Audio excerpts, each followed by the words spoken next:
Praise the Lord. எனக்கு அன்பான தேவனுடைய பிள்ளைகளே, மீண்டும் ஒரு முறை உங்களை சந்திப்பதில் கிறிஸ்துவுக்குள் மகிழ்ச்சி அடைகிறேன்.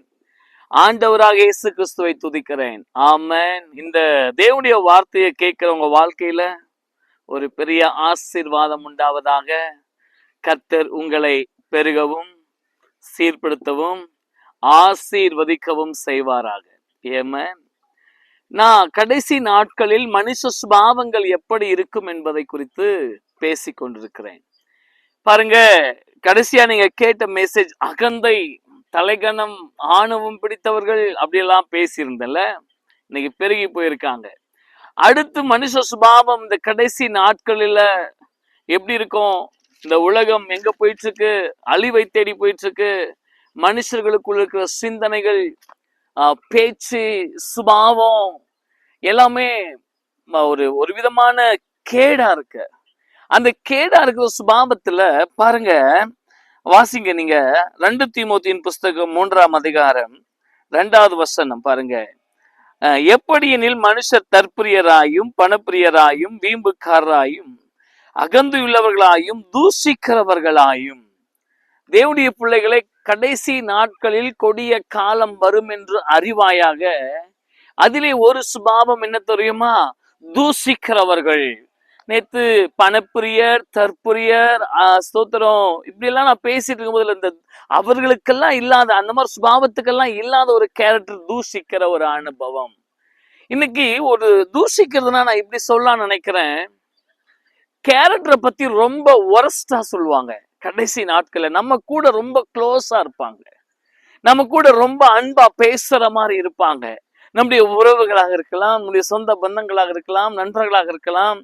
நம்ம கூட இருக்கிற வரைக்கும் இருந்துட்டு தெய்வ பிள்ளைகளே, நம்முடைய கேரக்டரை பத்தி ரொம்ப தரக்குறைவா சொல்லுவாங்க. அவங்க சரியில்லை, அவங்க சுபாவம் சரியில்லை, அவங்க பேசுற பேச்சு சரியில்லை, அவங்க பழக்கம் சரியில்லை. தூஷிக்கிறது, குறை பேசுவது வேறு.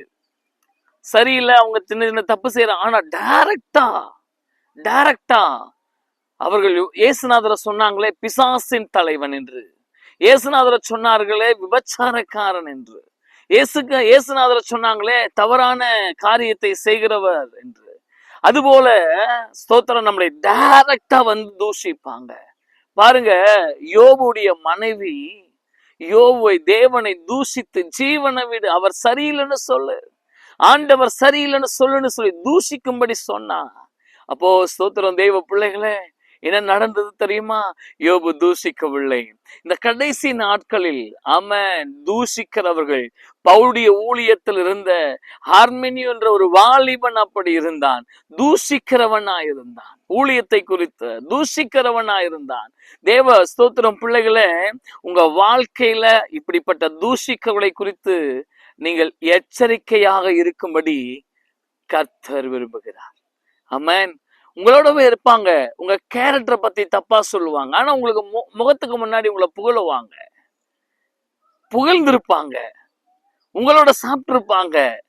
ஆனா நம்மள தூஷிக்கிறவங்களா திடீர்னு ஒரு நாள் மாறுவாங்க. நம்ம கூடவே இருந்துட்டு கேரக்டரை தவறா சொல்லுவாங்க. இது கடைசி காலம். கவலைப்படாதீங்க, தூஷிக்கிறவங்களை பத்தி கவலைப்படாதீங்க. உங்களை ஸ்தோத்திரம் டைரக்டா வந்து உங்க கேரக்டரை பத்தி, உங்க தனிப்பட்ட குணத்தை பத்தி தவறா சொல்றவங்களை பத்தி கவலைப்படாதீங்க. ஏன் தெரியுமா? அவர்கள் அப்படிப்பட்டவர்கள்.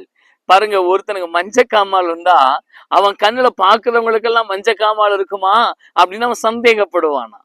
அது போல ஒரு கெட்ட கேரக்டர் உள்ளவங்க, தவறான கேரக்டர் உள்ளவங்க, அவன் ஸ்தோத்திரம் குணம் உடையவங்க, நம்முடைய குணத்தையும் தூஷிப்பாங்க, நம்முடைய வாழ்க்கையும் தூஷிப்பாங்க. அவர்களை குறித்து எச்சரிக்கையாக இருங்கள். ஏன்னா கடைசி காலம். ஸ்தோத்திரம், நிறைய நேரத்துல தாயை குறித்து கூட தூஷிக்கிற பிள்ளைகள் உண்டு, பிள்ளைகளை குறித்து தூஷிக்கிற தாய் தகப்பன் உண்டு. எனிவே கவலைப்படாதிருங்க. நாம் யோபுவை போல எத்தனை உபத்திரம் வந்தாலும் நாம தூஷிக்கவே கூடாது தேவனை. நம்ம எத்தனை பாடுகள் வந்தாலும் தேவனை தூஷிக்க கூடாது. யாருடைய கேரக்டரையும் தவறா சொல்லக்கூடாது. பாருங்க, கையும் காலுமாய் பிடிக்கப்பட்ட ஒரு உபச்சார ஸ்திரியை கொண்டு வந்து எல்லாம் தூஷிக்கிறாங்க. இவளை கல்லெறிந்து கொல்லணுமே, இவளை கல்லெறிந்து கொல்றதுக்கு உத்தரவு கொடுங்கன்னு சொல்லி ஆண்டவர்கிட்ட தூஷிக்கிறாங்க. ஆனா ஆண்டவர் என்ன தெரியுமா செய்தார்?